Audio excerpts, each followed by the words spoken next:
Hail and welcome. Thank you for tuning in. I'm your host, Cherokee Ray.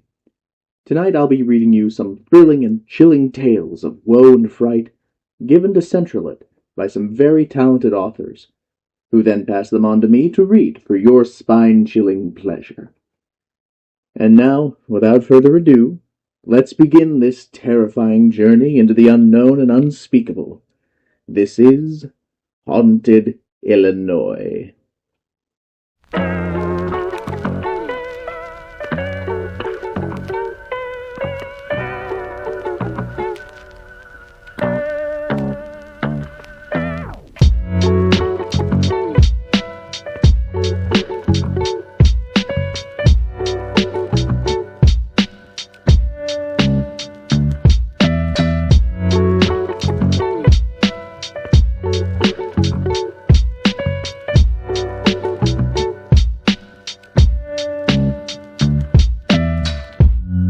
This is The Wind and Eleanor by Warden.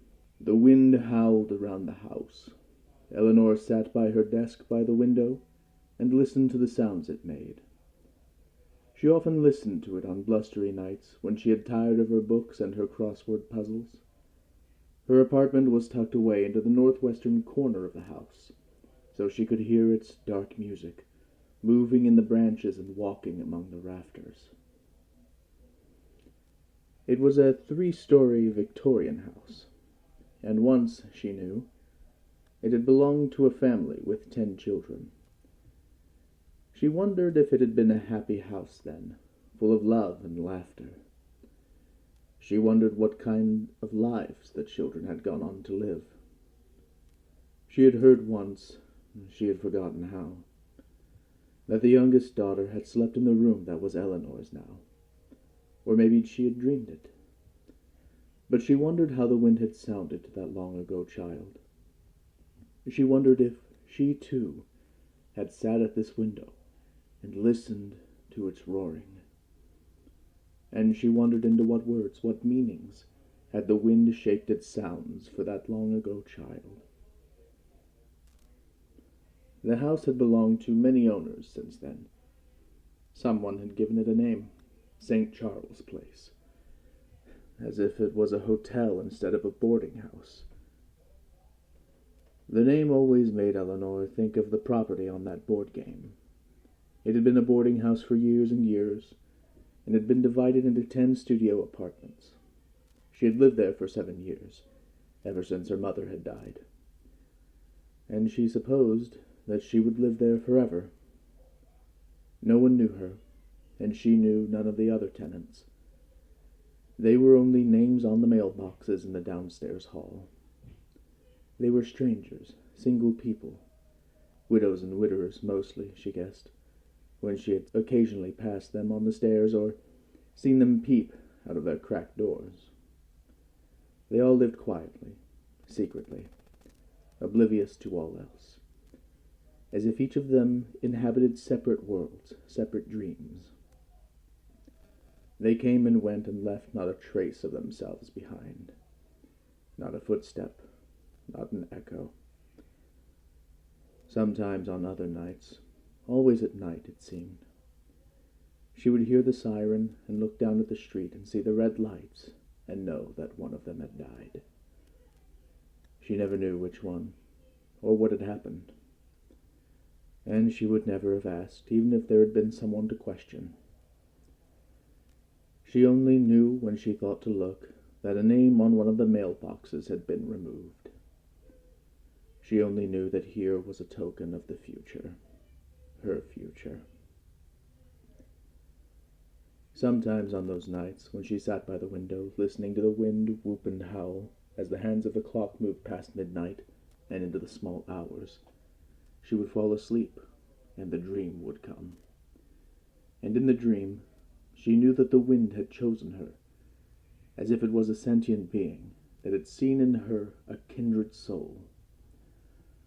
For in those strange memories that are given to us in sleep, and that leave us upon waking, she could not remember when the wind had not been with her. It seemed that it had been whispering in her ear through all the quiet and lonely milestones of the years, and keening like an Irish widow during her most grievous losses. Tonight the wind had shaken the house, and she had awakened, turned on the lamp, and pulled her mother's photograph album from the second drawer of the chest of drawers, and she sat and turned the pages of the album, looking upon all the lonely incarnations of who she had once been, until she came to the picture taken in the garden of St. Bartholomew's. She had been 12 years old, and she had been wearing the long dress that her mother had bought at Miss Elaine's for some occasion, for Easter, or for her confirmation. She couldn't remember which. But the picture was not taken at Easter, or after her confirmation. It was a black and white picture, taken in the late fall or winter. She knew because she had worn her long black coat over her dress, and because the trees around her were bare. Had the wind been her familiar even then? She thought so. In the picture she could see how it plucked and pulled at the ends and edges of her dress, and at the sleeves of her coat, how it wound its icy fingers through the tendrils of her hair. It was a somber picture. She had not smiled. Above the branches, great dark clouds moved across the heavens, their forecast shadows imprinted upon the ground, upon the brown grass around her feet. A strange and brooding moment that had been captured forever in a photograph. Behind her image, far beyond the barren garden, she could see the rectory and the whitewashed stations of the cross. As she looked at the picture, she remembered that day in brief flashes. She remembered how the wind had moved in the boughs that day, how it had roared high in the church steeple among the iron bells, and how it had blown the withered leaves down the walk, and later, when she had retreated upstairs to her bedroom, how it had piped its lonely tune among the attic beams. And down the years it had haunted her sleep and her waking hours. There was no refuge from that wind.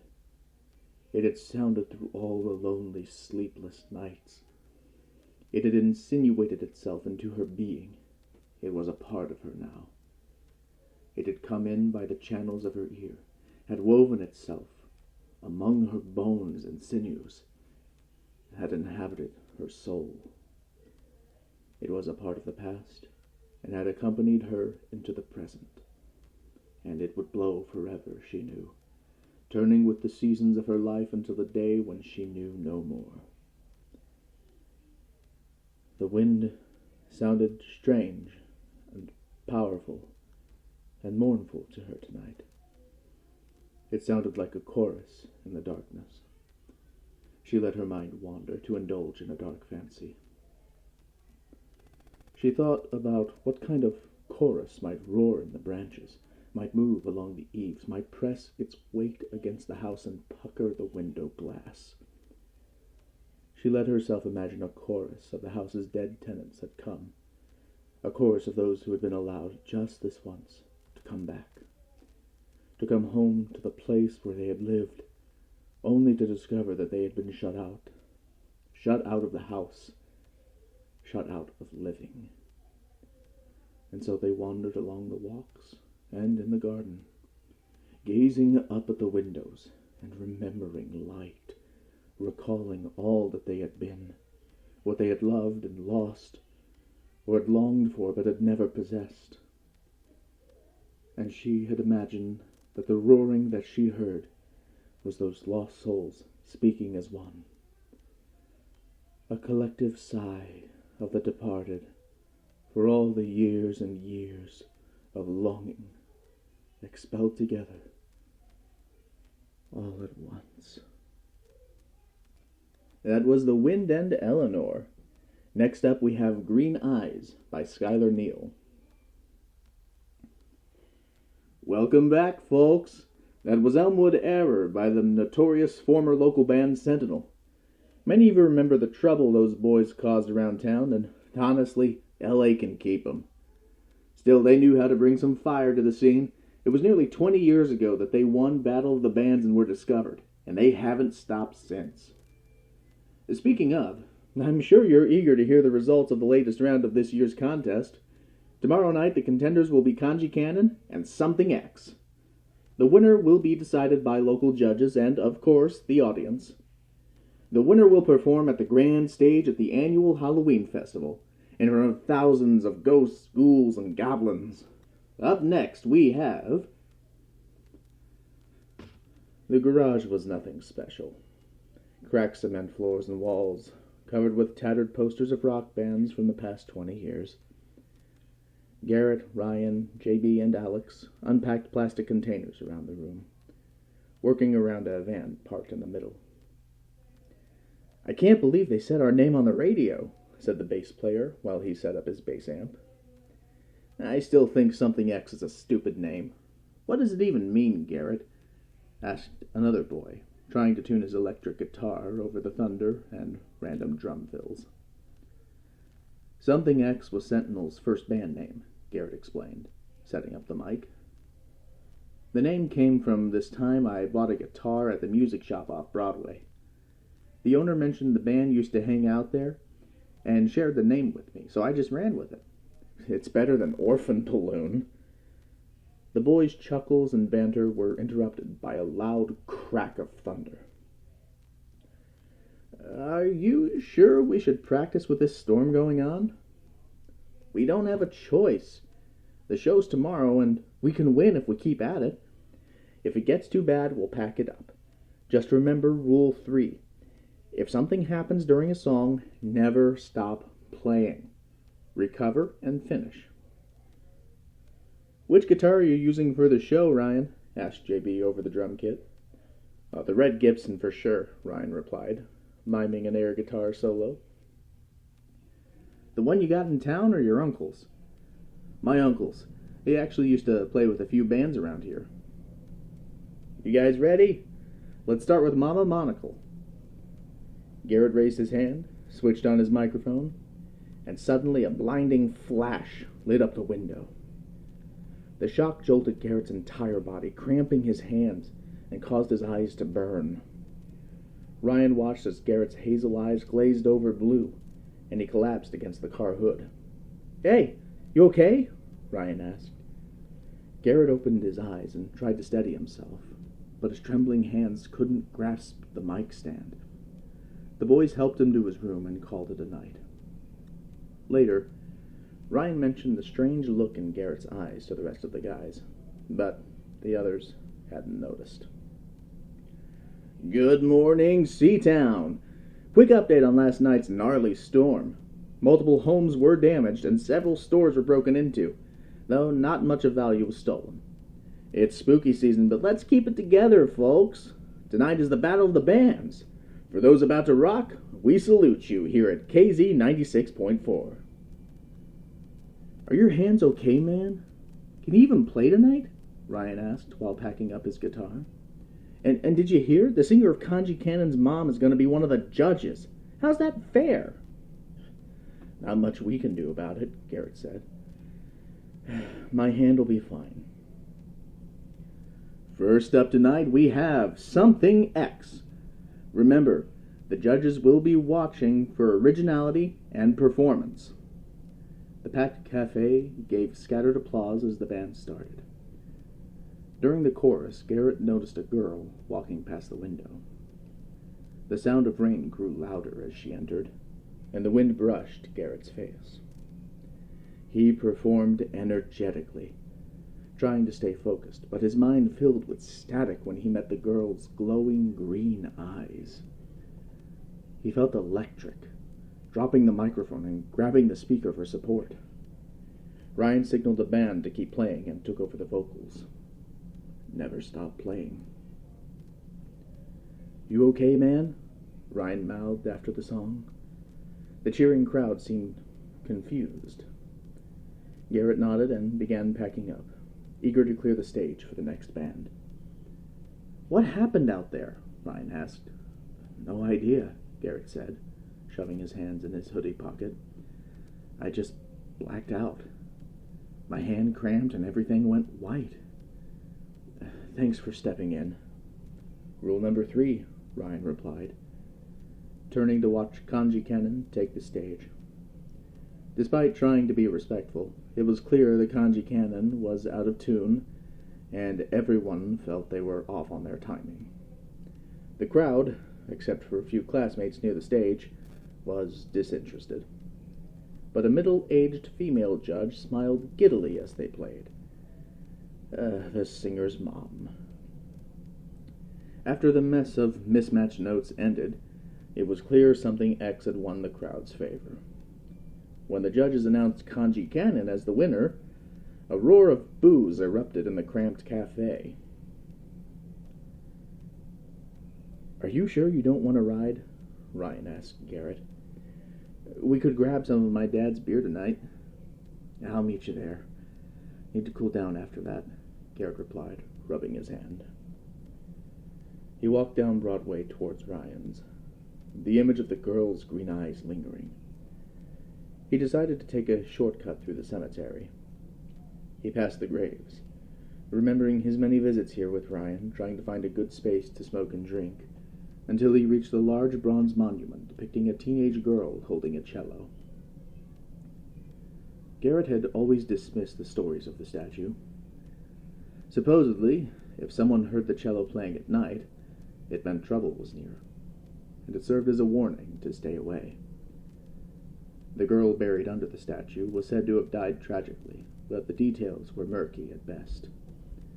Rumors spoke of an overprotective father, a mysterious illness, or even a cult sacrifice. The statue itself was striking. The bronze had darkened over time, giving the girl an eerie, almost ghostly appearance. In the moonlight, her expression was serene yet haunting, as though she was aware of secrets beyond the living. The cello rested against her side, her fingers frozen mid-note. Garrett had always found the statue fascinating, despite dismissing the eerie tales surrounding it. He would often come here to clear his mind, and tonight was no different. He walked toward the statue, planning to sit on the low stone base for a while before continuing on his way. But as he approached, he heard something unusual. Soft, melodic humming. It wasn't the cello sound the legends spoke of, but a low, gentle tune carried on the night breeze. It was unmistakably human, and it was a melody he knew well, the chorus of the song that they had played at the show earlier. His pulse quickened, and he moved closer to the statue. Rounding its base, he saw someone sitting there, a figure with a hood pulled up, obscuring their face. They were smoking a cigarette, the butt glowing bright in the dim, cloudy light. The figure looked up, revealing a young woman's face. Her green eyes caught his attention, though they no longer seemed to glow like before. "Hey, is that my song? I think I saw you at the show tonight," Garrett asked, his voice hesitant. She seemed surprised for a moment, before giving a small smile. "Oh, hey, yeah. I was walking down Broadway from the music shop and happened to see you guys play. I was really drawn in by that guy's guitar. I love that deep red color on guitars. I was looking for one just like it." She scooted over, patting the ground beside her. "Are you okay? I saw you almost lose it on stage." Garrett hesitated before sitting down beside her. She offered him a cigarette, which he accepted, lighting it with a white Bic lighter she handed him. "Yeah, I don't know. Ever since the storm last night, I haven't felt right. I think lightning hit a pole in my yard, and I got a small shock. My hand's been killing me ever since," he said, flexing his fingers. "Probably just a cramp," she replied, casually. "I wouldn't worry about it." She took a drag on her cigarette, glancing at him sideways. "So, what kind of show was that anyway? I saw the judges and stuff, but I didn't know the occasion." Garrett explained the Battle of the Bands, going on about the history of Sentinel, their local notoriety, and how the band had put their small town on the map. She barely was able to meet his eye when he mentioned the band, as if she was pained by the thought of it. He continued to speak with excitement until he reached the part about Kanji Cannon's singer being one of the judge's sons. His expression soured as he mentioned it, and she nodded knowingly. "Sounds pretty rigged to me," she said, putting out her cigarette on the stone base. "So, what's the point of winning? Just to play a big show?" "Well, yes, but the real prize is that it gives us a chance to get noticed. A show like this is how Sentinel got scouted when they were starting out," Garrett explained. "I gotcha," she thought to herself, and said, "If you guys had won, is there anyone in particular that you would have wanted to come to see you all play? Besides the whole town." "Well, some of our families would have come up. Our bass player has a girlfriend from out of state, and Ryan's uncle, who almost made it into Sentinel, would definitely have been there," Garrett explained. "Interesting," she said, her tone contemplative. She stood up suddenly, brushing ash from her hoodie. "Well, I need to get going. I'm sure there's someone out there wondering where I am." She gave him a small smile. "My name's Cameron, by the way. I really did enjoy the show. Who knows? Maybe I'll see you again soon, Garrett." He watched her walk away, lighting another cigarette as she passed through the ornate cemetery gate. Garrett sat there for a moment longer, letting the night's events sink in. When he stood up, he noticed a large black scorch mark on the back of the statue's head, as if it had been struck by lightning recently. He thought back to the news report mentioning lightning strikes around town and shivered at the coincidence. With a deep breath, he turned and made his way towards Ryan's place, the rain beginning to drizzle once more. Breaking news! Last night's Battle of the Bands winner, Kanji Cannon, won't be performing. Jeremy Brewster, the group's lead singer, is wanted for the brutal murder of his parents and younger brother. His sister escaped the massacre and was able to report it to authorities. Jeremy is considered dangerous. That means our runner-up, Something X, will perform tonight on the main stage. Be sure to dress up and bring more treats than tricks. Also, be careful out there, folks." Garrett called Ryan and the others to tell them the news, and they decided to make a quick stop at the music shop before the show. When they arrived, police officers surrounded the shop. In the crowd, Garrett saw Cameron. "What happened?" he asked. "That one kid from the band last night broke in and tortured the owner. They say he grabbed his father's taser and just shocked him repeatedly. I think they say he was looking for something," she mentioned, then abruptly changed the subject.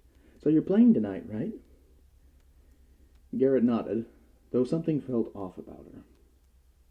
He said his goodbye and rejoined the band as they headed back to the garage to practice. The festival was packed with a macabre collection of costumed townspeople that filled the main streets. The other boys met up with their families, while Ryan and Garrett met up with Ryan's uncle. He started showing them the familiar red Gibson Les Paul. Garrett stepped away to check on his stage equipment and bumped into Cameron again.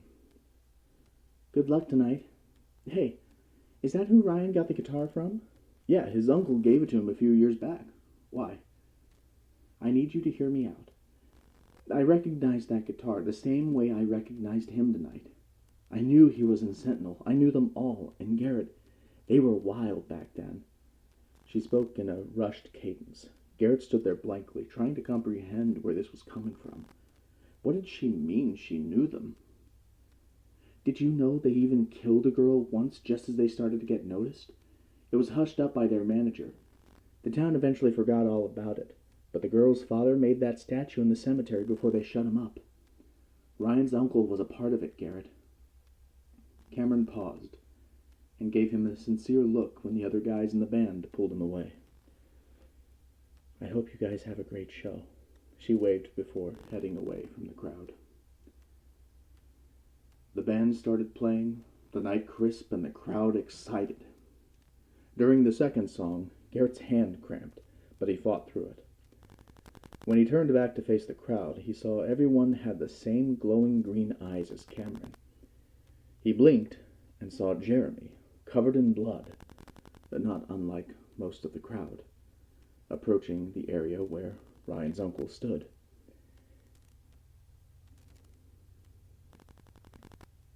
The band started playing, the night crisp and the crowd excited. During the second song, Garrett's hand cramped, but he fought through it.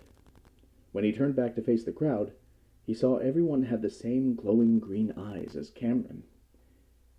He blinked and saw Jeremy, covered in blood, not unlike most of the crowd.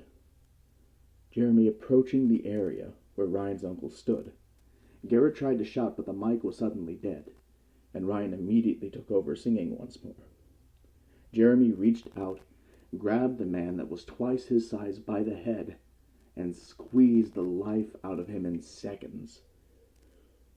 Garrett was frozen in shock on the stage, but the band kept playing, sticking to the rule, a rule that Garrett regretted ever creating. Garrett was the sole witness while Jeremy tossed the body aside, proceeded to look up to meet Garrett, and revealed his glowing green eyes. Jeremy walked backwards through the crowd, maintaining eye contact as he walked away, then fled the street.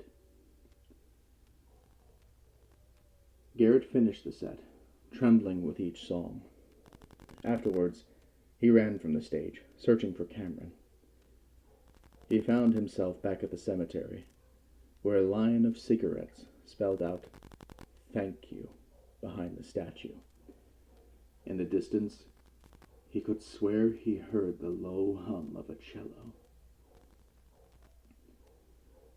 Good evening, listeners. Tonight I bring you some deeply troubling news.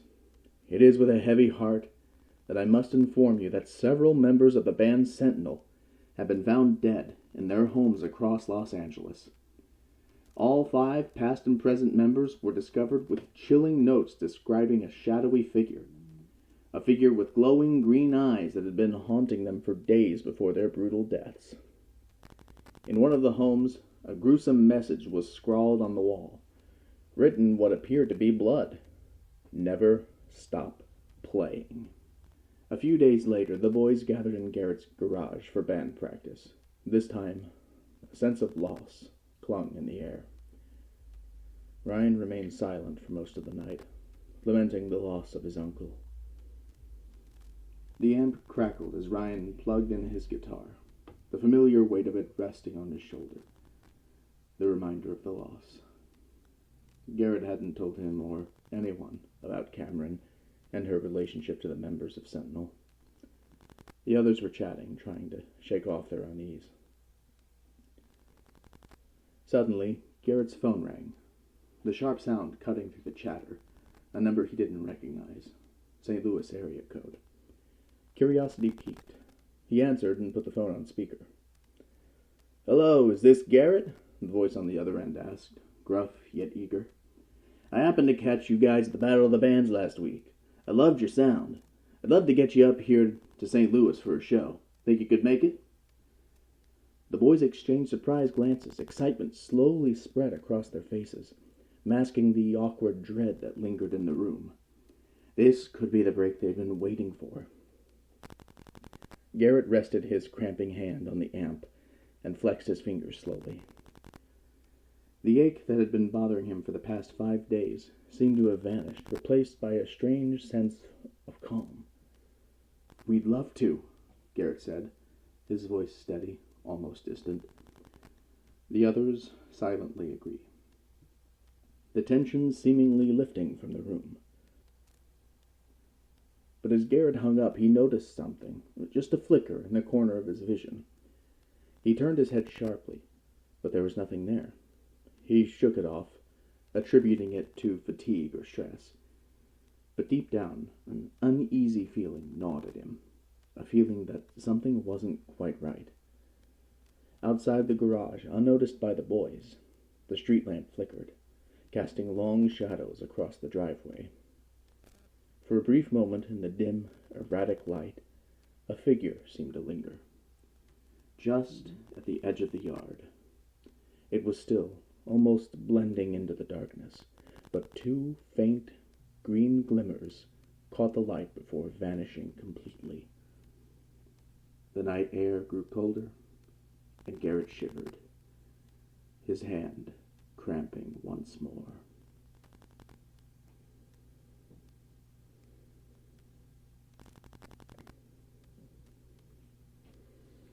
That was Green Eyes by Skylar Neal. Next up we have Crybaby Bridge by Joe Allen.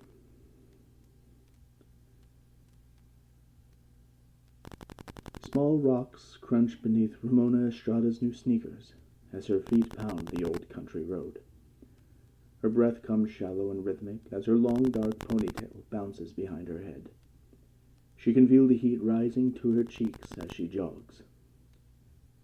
Ramona retreats into her mind as she runs, hiding away from the pain in her legs and chest. As she does, a chilled breeze blows in, making the forest around her come alive. Red, yellow, and orange leaves on the massive oak trees that dominate the landscape around her dance in the wind, filling the air with an incredible sound. That same wind trickles up her sweat-covered spine, making her shiver.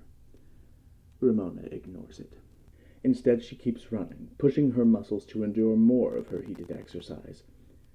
This goes on for some time, her burning muscles, the shiver on her back, and the sound of roaring oak trees, until Ramona reaches a bridge crossing over the little muddy creek.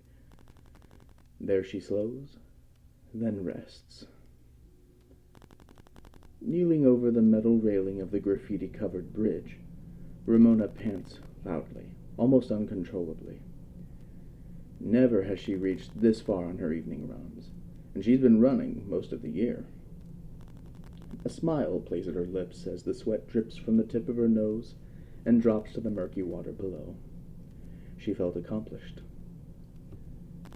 As Ramona's breaths begin to calm, so does the forest around her, allowing her to take notice of new sounds, such as the trickle of the low-lying creek and the sound of rustling leaves as woodland creatures scurry about, in a hurry to prepare for the impending winter. Ramona also has anxieties and worries in the back of her head about the impending winter. So much needs to be done. Halloween activities to plan for, Christmas presents to shop for, and children to entertain. She is a mother, after all, and the holiday season looms ahead like a steel mountain, unmovable and unavoidable. However, under the golden sun of a late afternoon fall day, in the midst of the swaying oak trees along an old country road, Ramona finds some peace. She eats up that peace, soaking its rays into her skin, warming her bones, and calming her spirit. The wind begins to pick up again, and she lets out the first steady breath since she stopped her jog. Then, just as the breath parts her lips, a faint noise catches her attention. The noise begins as a weak whistle, like the high-pitched noise of a train in a faraway distance. Ramona listens intently for a while, trying to discern its distance, trying to understand its origin. But the more the noise draws out, the more puzzled she becomes. Soon the noise picks up, and the wind blows hard and steady against the bridge. She can feel the vibrations of the wind hitting the steel in her fingers as she grasps the edge. That's when she hears it. The cry of a baby. It's high-pitched, needy, distressed. It makes the hairs on her arms stand on edge and her heart quicken. For a moment, her breasts even ache, a reminder of her instinctual obligations from years ago. Where is that coming from? Ramona's heart quickens more and she pants as she looks around frantically. She would recognize that cry anywhere. It's a cry of desperation, pain, and fear. Then just as soon as it begins, it fades away as the wind dies down. Still looking around, unable to locate the origin of the baby's cries, Ramona begins to feel a newfound dread fall over her like a wet blanket. All she can think about is the unbearable need to help the helpless babe. But first, she needs to figure out where it is. She tries to discern the direction the cry came from, but all she remembers is that it sounded like it was all around her. Ramona takes a step back from the railing and looks to the northeast, down the long and winding road. In that direction there is nothing but trees, and beyond that, a field of wheat that glows golden in the low-lying sun. A new sound catches Ramona's attention, the sound of gravel crunching and something metal clinking. She gasps and turns just in time to come face to face with a teenage boy with wide brown eyes. They lock eyes for a moment, both seemingly confused. Another boy chirps up. "Did you hear the baby cry?" A boy with red hair and more freckles than there are stars in the sky. "What?" Ramona stammers. Yes, did you hear it?" She's desperate to know what the two boys know. "Yeah," the boy laughs. "It's the bridge." Ramona blinks, confused. Both the boys start laughing, their joy piercing needles into her chest. Ramona feels a new kind of heat rise into her cheeks. How could these boys be laughing? What is wrong with them?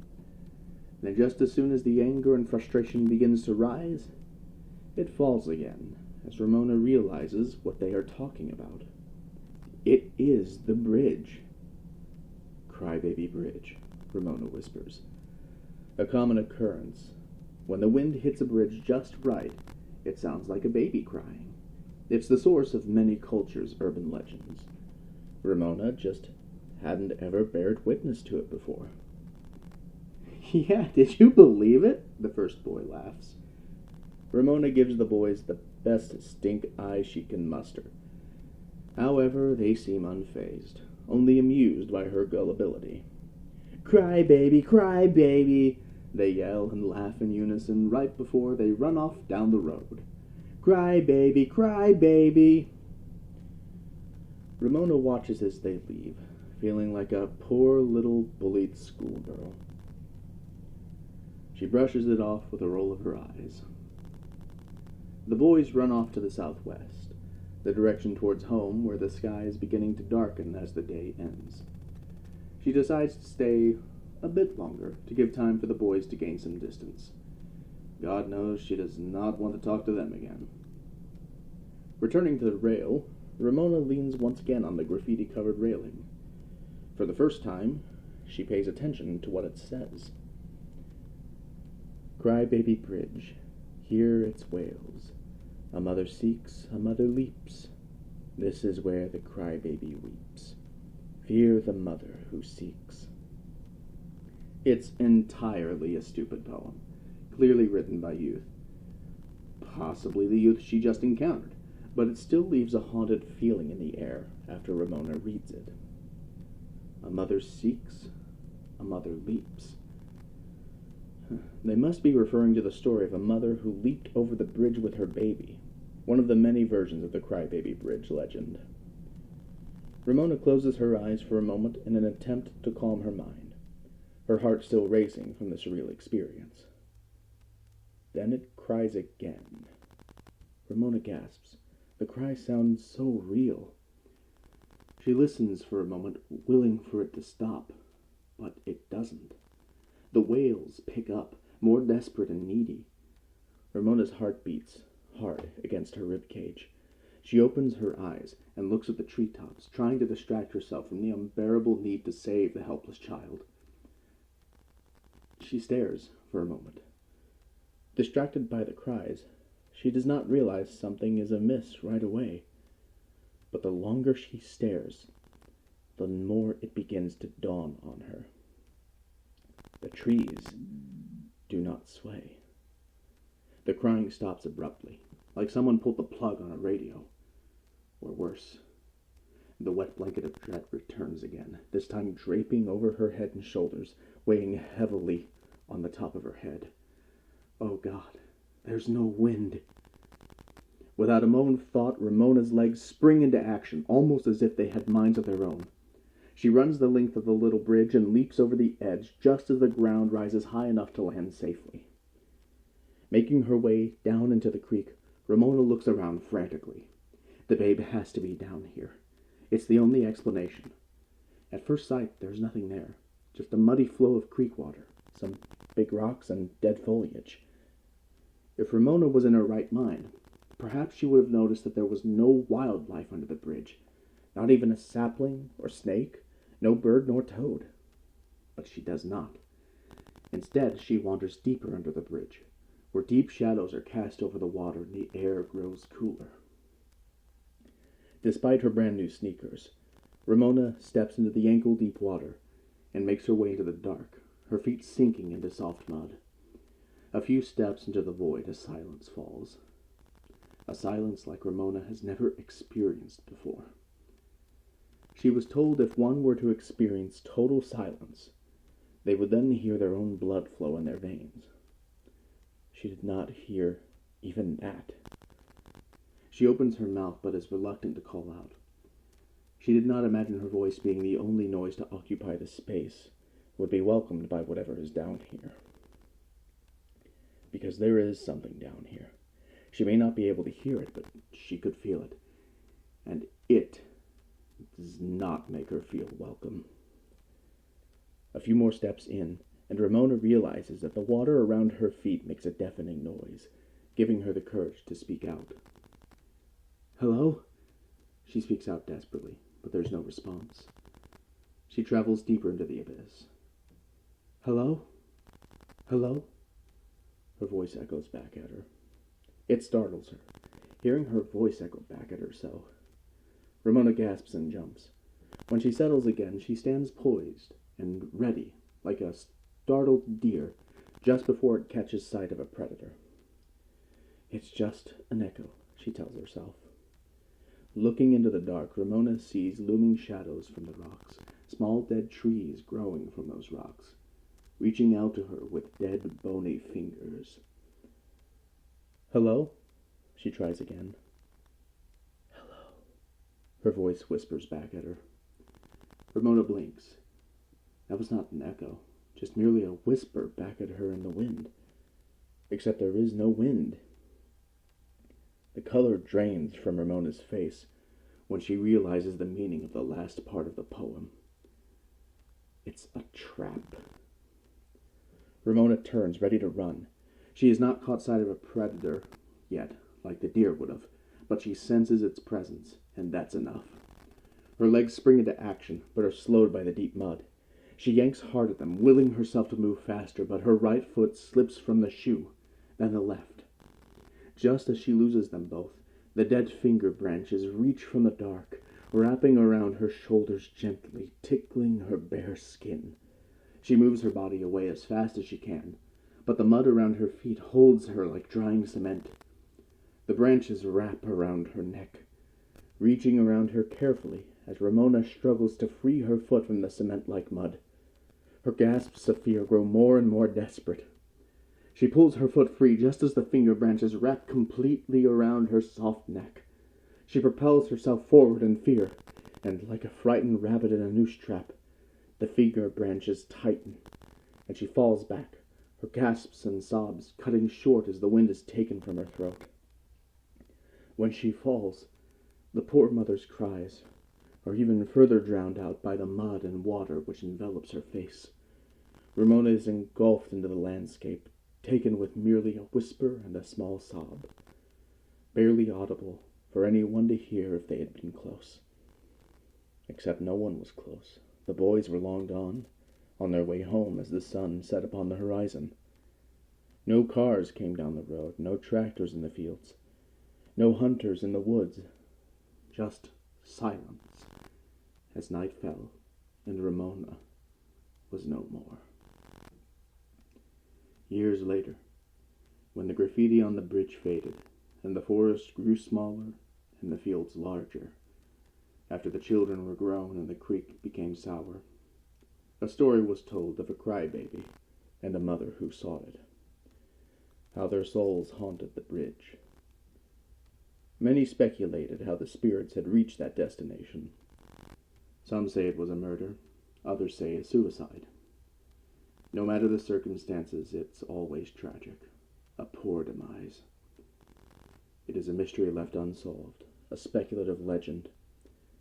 But of course, you can go to the bridge, listen closely on a windy day, and you just might hear the crybaby. Now if you do, listen closer, because there is something else there as well. It's light, just a moan, but it's there, just under the sounds of a traumatized child, is the sounds of a desperate mother. That was Crybaby Bridge by Joe Allen. Next up, we have Unpleasant Presence by Joe Allen.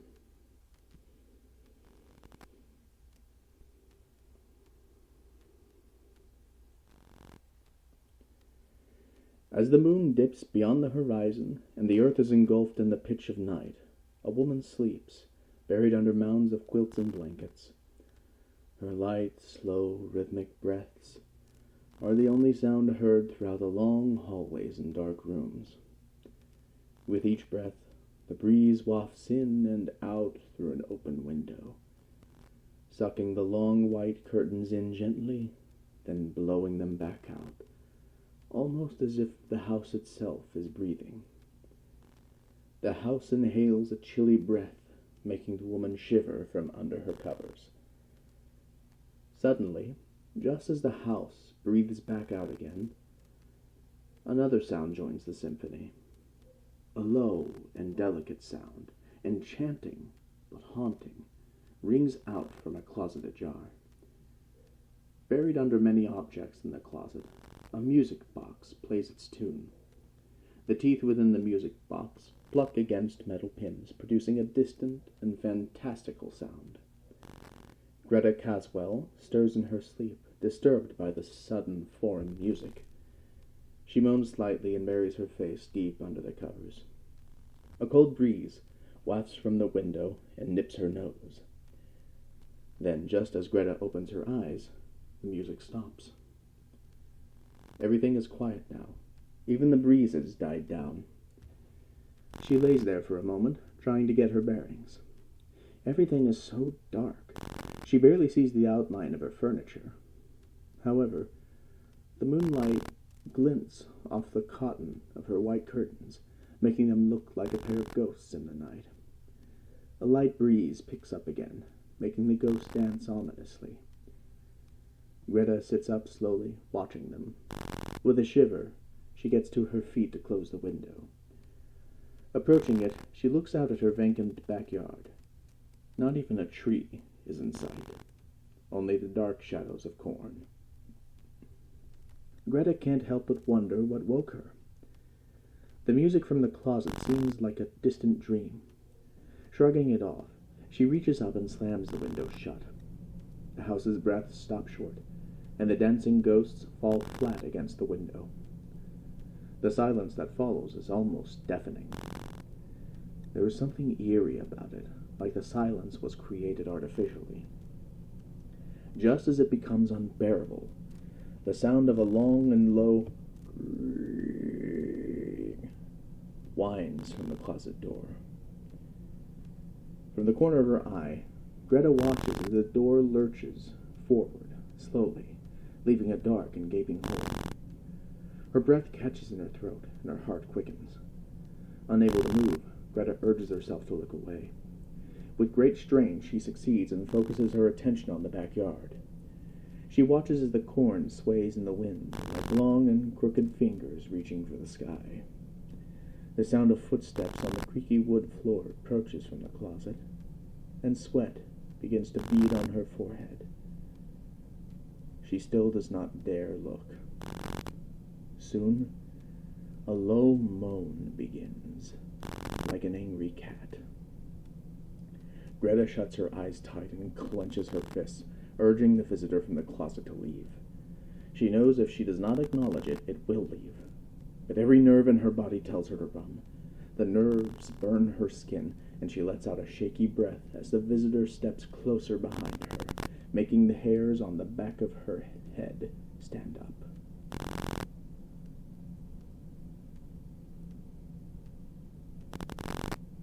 Then, just as suddenly as it appeared, it turns and disappears, the steps fading down the hallway.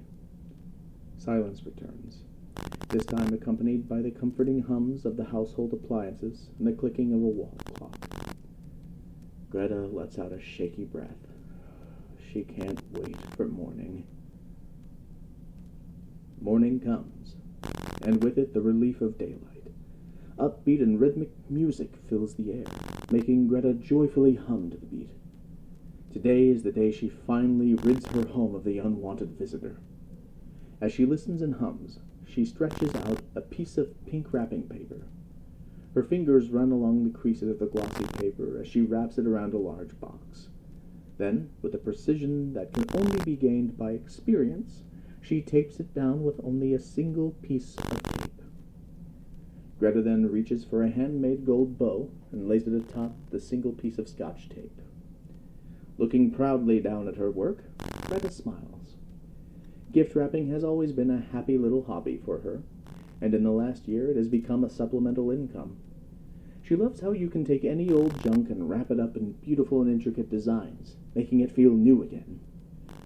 People on social media love her tips, tricks, and designs, and she loves sharing them. She's even started a blog, which has enhanced her writing portfolio and helped her land more jobs. The music stops abruptly, and Greta looks up, perplexed, wondering if she lost internet. She glances at her modem, which still glows green. Greta sets down the little pink package and walks into the kitchen where her stereo is. Surprised, she finds that it is unplugged, and she stares down at it with disbelief. The house is silent again, just as it was last night. Not even the hum of her refrigerator. It is as if the electricity has been zapped from the house, except that the lights are still on. She looks up the kitchen light and watches it flicker. Once, twice. It goes out. Well, scratch that. There goes the lights. Luckily, though, sunlight reaches fingers of light through her windows. Still, Greta cannot help but feel uneasy. Usually she does not mind being alone, which is why she doesn't even have a pet. But it's times like these when she wishes she did live with someone, even if it's just a cat or even a goldfish. Bang, bang! Two loud bangs from the front of the house make Greta jump. She turns to stare down the hall to the front room, holding her breath. Bang, bang! The sounds of knocking echo urgently down the hallway, bouncing off the walls and hitting Greta in the stomach, making her heart thump in her chest. This time, there's a longer pause, and Greta takes a few steps down the hall to investigate.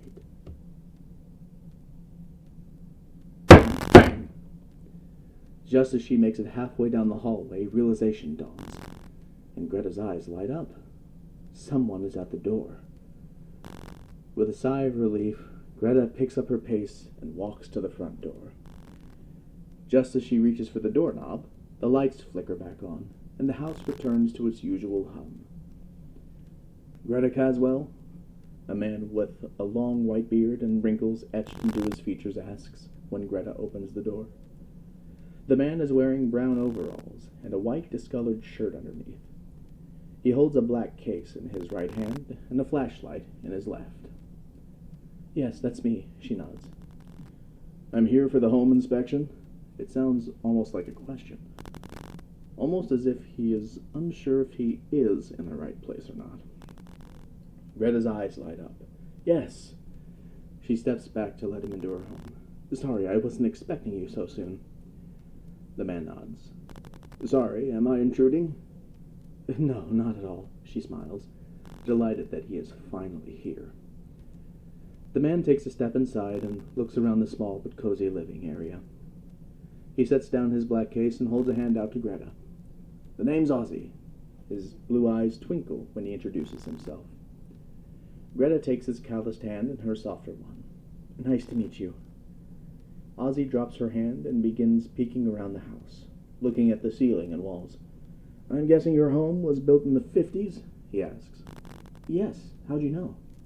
"I've seen a lot of houses in my time," he chuckles. Well, I'll go ahead and get started with the inspection. Let me know if you have any questions. Greta takes a step back and points down the hall. Okay, I'll just be in the kitchen if you need me. Ozzy nods and turns to get to his work. For quite some time, all is normal as Ozzy conducts his inspection. Greta stays in the kitchen, leaving her stereo unplugged as she does the dishes. She listens carefully to Ozzy as he enters every room in her house. Having a stranger in her home feels awkward and invasive, but she chooses to trust his professionalism. Soon, Ozzy walks into the kitchen and gives her a perplexed look. I'm not sure how to tell you this, ma'am, he scratches his head, but I haven't been able to find anything. After everything you described in your email, I was sure I would. Greta looks at him with disappointment. She was sure he would find something as well. What else would explain all the strange happenings? Oh, she says simply. How long have you lived here? He asks. Almost 10 years now. He nods. She can almost see the wheels turning in his head. And this all began just over 3 months ago? That's right. Well, I usually only specialize in houses, but during that time, he hesitates for a moment, trying to find the words. When the haunting began, did you bring home any new objects? Greta is taken aback by this. Of course, I shop all the time. Can you be more specific? Well, I once heard of a spirit attaching itself to a damn shampoo bottle, so it really could be anything. His eyes chuckle as he talks, but he tries to be serious for her sake. She thinks for a moment, then it clicks. A music box, she whispers. A music box? Ozzy runs his hand through his beard, thinking. That's one idea. It went off last night, waking me up before it came out from the closet, Greta explains. Just as Ozzy opens his mouth to speak, the electricity goes out. The two of them look up at the kitchen light with surprise.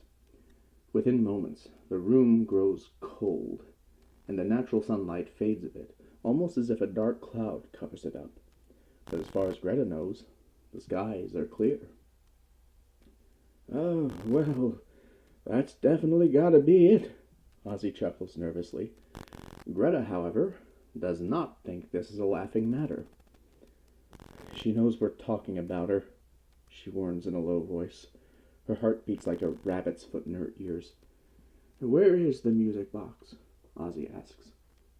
Follow me. Greta abruptly turns and heads back down the hall. She stops short at her bedroom door and peeks inside, scared to see what might be inside. After finding the room clear, she opens the door and enters, Ozzy following close behind. In here? He looks around the room. In there.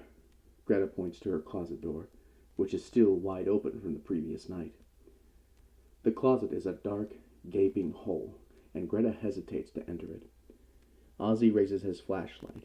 The beam of light illuminates the walk-in closet, revealing mounds of wrapped presents. Having a birthday party? He tilts his head curiously. Greta blushes. No, it's just a hobby. His shoulders slump with realization. Please don't tell me it's in one of those presents. His eyes beg her to tell him so.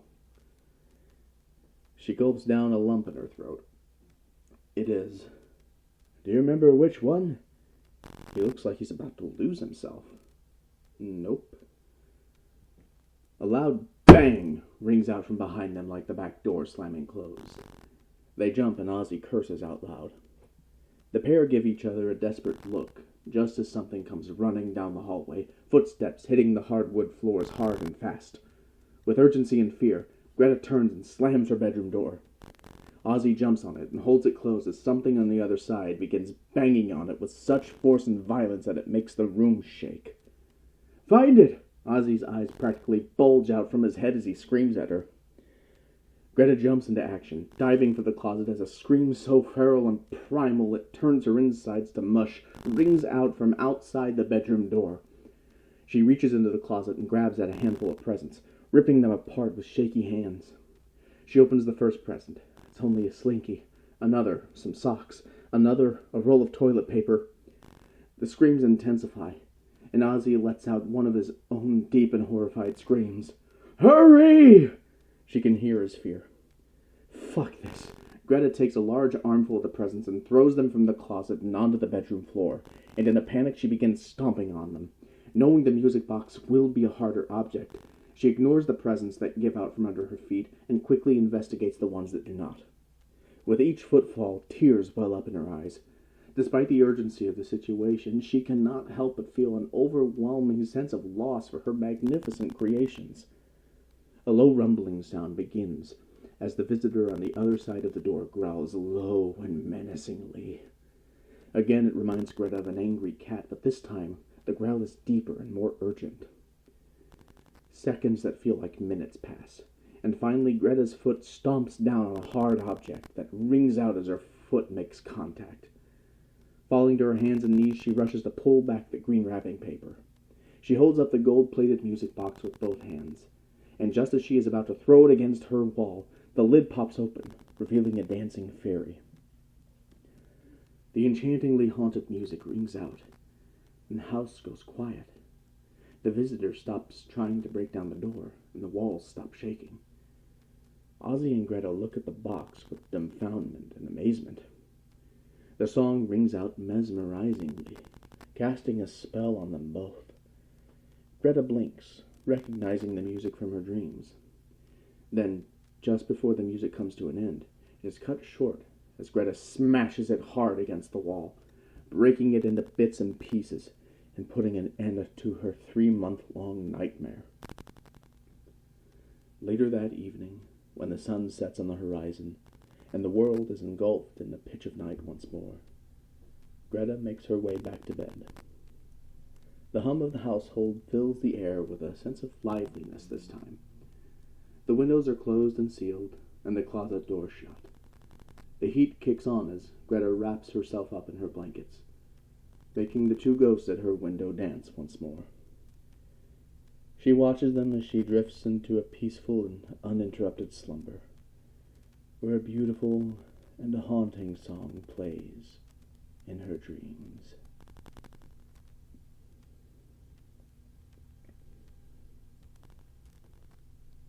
That was Unpleasant Presence by Joe Allen. We have one more for you tonight. A very special submission that was submitted to me by Brittani Miller.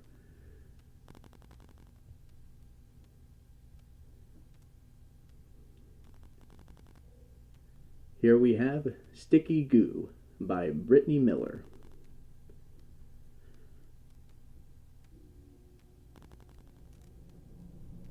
There's no light in the house when the monster gets in. You wake up in the water-warped tomb of laminate wood and crumbling drywall, the dust of which coats your lungs, breathing out like the time you ate foaming soap to find out how it tastes. Sticky-Goo covers the sun. There is no warning, only silence. If it made a sound, perhaps you would not be so afraid of it coming. You remember the old folk tale. Thump, thump, drag. As you stand, bones cracking like glass as they pop into place, foam so popping as you gurgle for breath. If you make it out of the room, of the dark, at least to the grayscale staircase, the bubbles may dissipate. The Sticky-Goo looms over you, a weight like the swamp creature from Candyland, warm and melted, inviting. You can see the staircase, rickety gray, leading to the door, maybe to King Candy's castle. Sticky-Goo wraps around your ankles, encompasses each vertebra of your spine like Artax in that movie you watched as a child. Back to gooey filth, comforter, weightless, water bottle, tabletop. In the blanket fort darkness you wonder, what parts are made of you? and what is only Sticky-Goo. That was Sticky-Goo by Brittani Miller. And I have been Cherokee Ray, reading to you wonderful stories by these amazing authors. Thank you all for your time, and I hope you've enjoyed.